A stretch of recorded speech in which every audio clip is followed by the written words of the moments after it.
언더아머 광고에서 어느 한 발레리나의 모습을 조명합니다. 터질 듯한 종아리, 탄탄한 허벅지와 엉덩이는 육상 선수를 연상시키고 군살 없이 굴곡진 상체는 피트니스 모델을 떠올립니다.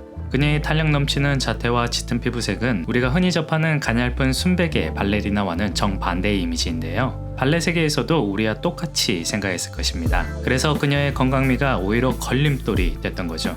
세간의 선입견을 깨부수고 정상에 오른 발레리나 미스티 코플랜드의 이야기를 들어볼까요?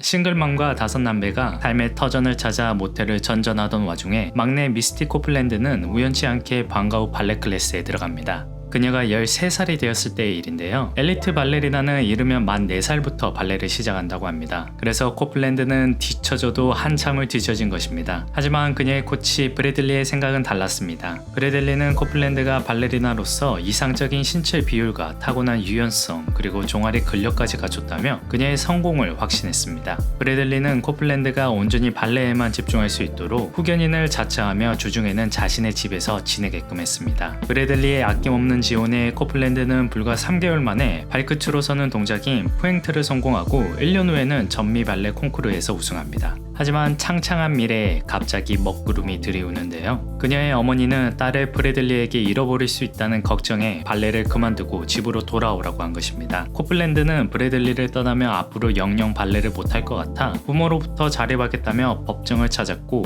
결국 어머니와 브래들리 사이에 양육권 분쟁으로 번졌습니다. 중간에서 어쩔 줄 몰라 하던 코플랜드는 자립권 요구를 철회하고 어머니에게 돌아가게 됩니다. 혼란 속에서도 코플랜드의 재능은 빛을 잃지 않았습니다. 고등학교 졸업을 앞둔 그녀에게 미국 전역에서 발레단 입단 제안이 쏟아졌고 세계 3대 발레단으로 뽑히는 아메리칸 발레 시어터에 입단하게 됩니다. 그리고 얼마 안가 두 번째 시련을 맞이하게 되는데요. 입단 8개월 만에 피로골절로 스튜디오를 떠나야 했습니다. 주치의는 뼈를 강하게 만들기 위해 호르몬 분비가 필요하다며 피임약을 처방했습니다. 동시에 늦은 사춘기를 맞이한 코플랜드는 급작스러운 신체 변화를 경험하는데요. 한 달 만에 가슴 사이즈가 30B에서 더블 D로 부풀어 오르고 몸무게는 5kg가량 증가한 것입니다. 발레리나는 서로 발레복을 바꿔 입을 정도로 신체 사이즈가 정형화되어 있다고 합니다. 하지만 부상에서 돌아온 그녀가 평소에 입던 발레복을 입기에는 신체에 너무 큰 변화가 일어났던 것입니다. 발레단에서는 그녀의 성징을 감추기 위해 가슴 부위에 천을 덧대기까지 했다는데요. 그녀는 몸이 적나라하게 드러나는 부끄러움보다 남들과는 다르다는 것에 소외감을 더 크게 느꼈다고 합니다. 남들의 시선을 의식하기 시작한 그녀는 불현듯 자신이 발레단의 유일한 흑인임을 깨닫고 더욱 위축되었습니다. 게다가 가슴을 가리기에 급급하다 보니 스테이지에서 소극적인 움직임을 보였고 하루가 멀다고 지적받았다고 합니다. 심지어 선이 무뎌졌다고 다이어트까지 권유받았다고 하는데요. 그녀는 152cm에 49kg 근육질의 몸이었는데도 말이죠.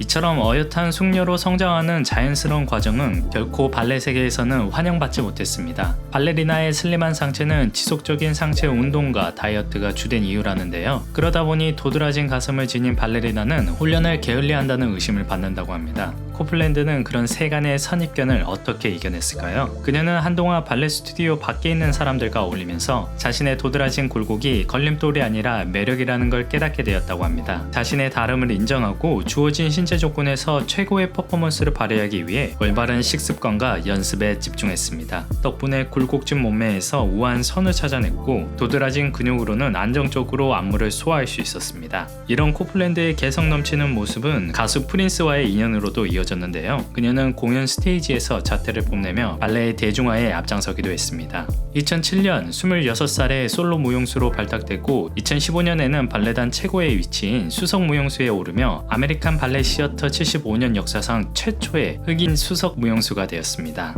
한국 발레의 대부 인성남 단장은 동양인의 까만 머리와 아담한 체구가 발레의 환상적인 분위기에 더 잘 어울릴 수 있다고 말했습니다. 그리고 흑인 발레단 공연을 본 사람들은 그들의 탄력적이고 폭발적인 움직임에 압도당한다고 합니다. 이처럼 남들과 다른 모습에 주눅들 수 있지만 오히려 그 모습을 경쟁력으로 삼아보는 건 어떨까요? 미스티 코플랜드가 그랬던 것처럼 말이죠. 스포츠 그 너머 흥미로운 이야기를 들려드리는 비욘드 스포츠였습니다. 감사합니다.